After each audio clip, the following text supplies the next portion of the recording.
Hey, what's going on, everybody? Daniel Betancourt here. Usually I'm here with Todd on Mondays, but this week, no Todd. He is off closing deals at the moment. We had a scheduling conflict, but we have to make that money to keep the wheels turning. So we are still recapping on the amazing Track Plus training program. It's a 12-week program, and this is week 12. That means everyone who's gotten to the end of the program is graduating soon. They can stick with it, which is awesome. What it also means is anyone that's interested in joining us for the next 12-week program, it's time to get signed up. It's time to order your book, and it's time to get registered with us. So if you are interested in doing this amazing program with us, it's a 12-week coaching session. It really helps you build your real estate business, go from being an independent agent to actually running a real estate business. We'd love to have you. You can message me or Todd, and we will give you the instructions on getting signed up. It's a group session. So we started out with about 20 agents on this session. So if you'd like to do the next 12-week session with us, we meet virtually a couple times a week, and it's amazing. We do it together and get all the way through the amazing content of this Track Plus program. So today I'm going to be recapping week 10, 11, and 12. So week 10, what we went over, it was called Become the Person You Want to Attract. In week 10, we shared a system of how to create your own story, how to share it authentically, and by doing that, build stronger relationships with those you want to get business from, but those you want to build strong relationships with over time in your sphere. Not only can they bring you business, but they can also be part of the transactions that you're working on. So what I meant by that was not only are they, transactional relationships, you can help each other and benefit each other out over the years. You can send them business if they're business owners. They can send you business for many years. So it's really important to be able to share your story, be authentic, and that's going to attract and help you leverage that for more business from those relationships that you build from your sphere of influence. That was all week 10. It was a deep dive into that. And we have a YouTube video that goes into the deep dive on that. Week 11 was titled, Be a Student of the Market. So, what that's all about is knowing your numbers. You're going to hear the phrase, know your numbers a lot throughout the 12-week session, because knowing your numbers is really important on a variety of different levels. But knowing your numbers in this scenario is talking about the statistics of your real estate market, of your geographical farm. So the folks in your geographical farm that you'd like to attract business from, you should be the local economist to those folks. So when they ask you questions about the real estate, the area in which you're farming, you should have all of those answers on the tip of your tongue. You should always be a student, see what trends are happening, days on the market, the number of listings that are active, more or less, number of listings that are pending, and the rate at which those are closing. So that's going to help you out a lot. You're going to be able to see if the trends in pricing are going up or down, and it's just going to help you out on your listing appointments. It's also going to help you speak more intelligently about your geographic farm. So you definitely want to remain a student. You do this by knowing your local market, be the economist to your sphere, know how to leverage this information for more business and conversions, and just always be a student, always be learning. Week 12, which is what we've gone over most recently. Hey, Donna. Hey, Lewis. We've got some Facebook comments. How are you all doing? Long time, Donna. Lewis, newest member on Team Betancourt. Congratulations and welcome. So week 12, we're going over consistency and conversion.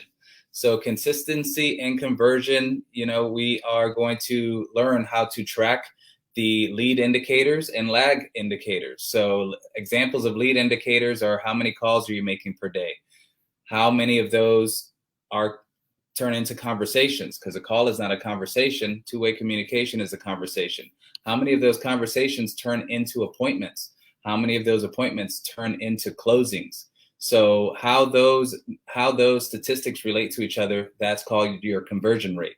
So by knowing your conversion rate on these various tasks that are real estate related, you're going to be able to improve those conversion rates, learn skills, and practice scripts, objection handling, and all of that, just to make sure that you are constantly, by tracking these numbers, you will be able to improve those numbers and improve those conversion rates.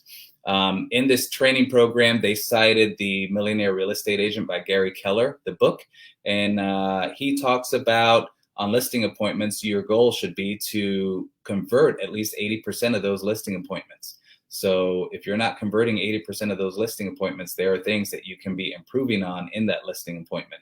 So those are skills that you want to work on. Same thing with buyers. On the buyer side, for every 10 buyer consultations, you should get at least 70% of those buyer representation agreements signed.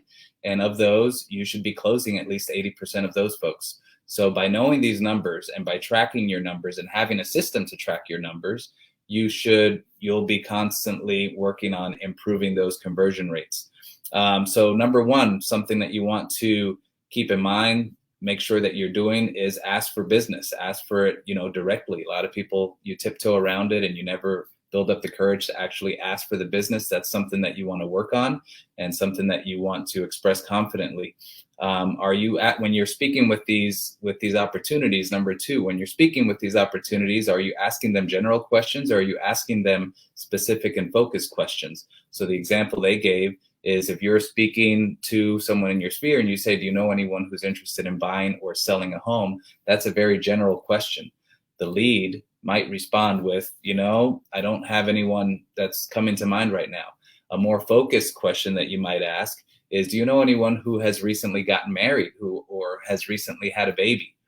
So, those life occurrences can really, a lot of times those folks are looking for some real estate moves. So, the general question, you'll just have a lot more success rate if you ask more focused questions and fewer general questions. So that's something else to pay attention if you're doing that in your conversations.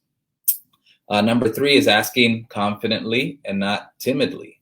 Sometimes the person on the other line, they can sense your timidity and your confidence. So when you speak, you should speak confidently. And the way you can improve your confidence when you're speaking is by practicing your scripts, practicing objection handlers. The more conversations that you have, the more confident you'll be. So if you're having very few conversations and you're practicing very little on these scripts and you're practicing conversations very little, when you actually have those real conversations, you might come off as being timid, unless you come from another industry where you've done this a lot. So, and that's okay. With experience comes confidence, but you can fast track your experience by practicing.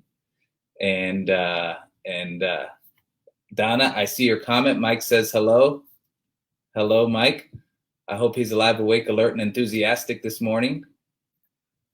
So yes, contacts are two-way communication. So love the engagement this morning.